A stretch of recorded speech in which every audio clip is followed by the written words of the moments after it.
Bien-aimés en Christ, frères et sœurs, mes chers amis auditeurs, auditrices, et s'il y a une chose que l'enfant de Dieu apprendra sous la souveraineté du Saint-Esprit, c'est celle-ci, à savoir combien il est différent de nous, combien nous sommes différents de lui, combien nous sommes autres, complètement autres.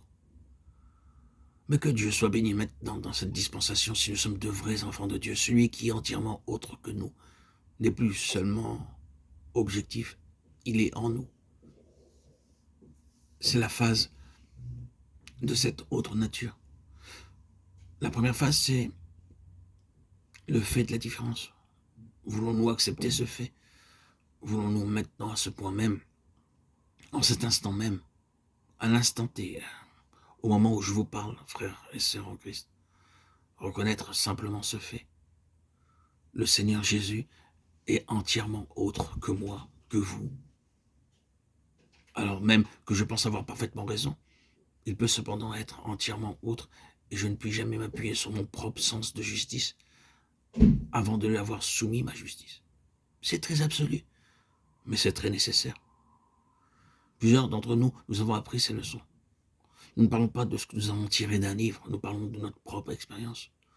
Nous avons été parfois tout à fait sûrs d'avoir raison, et nous avons continué à suivre la justesse de notre jugement. Mais nous sommes arrivés à une crise, et nous avons été enveloppés d'un terrible brouillard d'angoisse et de perplexité. Nous étions tout à fait sûrs d'avoir raison, et voyez où nous avons abouti. Et lorsque nous y pensons, et que nous mettons la chose devant le Seigneur, nous sommes obligés de nous demander si nous nous étions attendus au Seigneur, et dans quelle mesure nous nous étions attendus au Seigneur pour cette chose. Est-ce que nous ne sommes pas un peu trop précipités avec notre sentiment d'avoir raison? Et c'est l'expérience de David et de l'arche qui se répète à nouveau.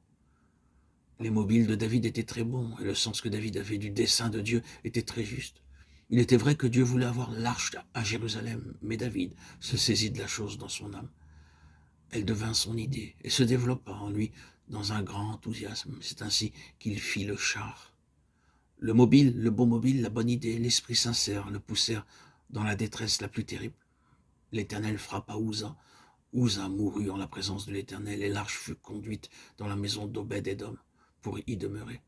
Tout cela parce qu'un homme avait eu une idée, bonne et juste, mais sans s'attendre à l'Éternel. Nous connaissons la suite. Plus tard, David dit au chef des Lévites, « Sanctifiez-vous, vous et vos frères, et transportez l'arche de l'Éternel, le Dieu d'Israël, à la place que je lui ai préparée. C'est parce que vous n'étiez pas la première fois que l'Éternel, notre Dieu, a fait une brèche parmi nous. Car nous ne l'avons pas honoré comme la loi nous l'ordonne. » 1 Chroniques 15, 12, 13. Les instructions étaient là, toujours, mais David ne s'était pas attendu à l'Éternel. Si David avait apporté tranquillement son pieux enthousiasme à l'Éternel, l'Éternel l'aurait dirigé vers les instructions qu'il avait données à Moïse, et lui aurait dit en fait, oui, c'est très bien, mais souviens-toi que l'arche doit être ainsi portée.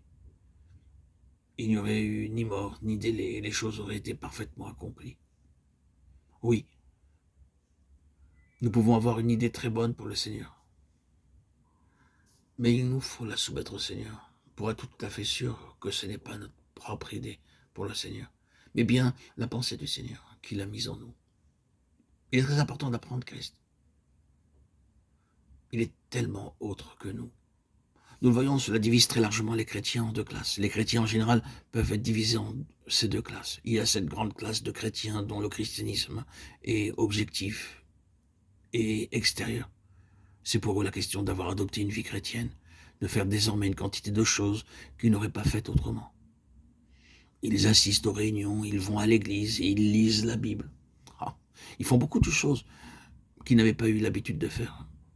Et ils ne font plus maintenant beaucoup de choses qu'ils faisaient auparavant. C'est ce qui s'applique plus ou moins à cette classe. C'est désormais une question de ne pas faire ou de faire, de ne pas aller ou d'aller, de faire ceci ou cela, d'être extrêmement un bon chrétien. C'est une grande classe, avec ses degrés divers de lumière et d'ombre. Une très grande classe de chrétiens en vérité. Et il y en a d'autres qui sont dans cette école de Christ, pour lesquels la vie chrétienne est une question intérieure, de marche avec le Seigneur, un besoin de connaître le Seigneur dans leur cœur, à un degré plus ou moins grand. C'est la nature de leur vie chrétienne. une réelle marche intérieure avec un Seigneur vivant dans leur propre cœur. Alors, il y a véritablement une grande différence entre ces deux classes de chrétiens.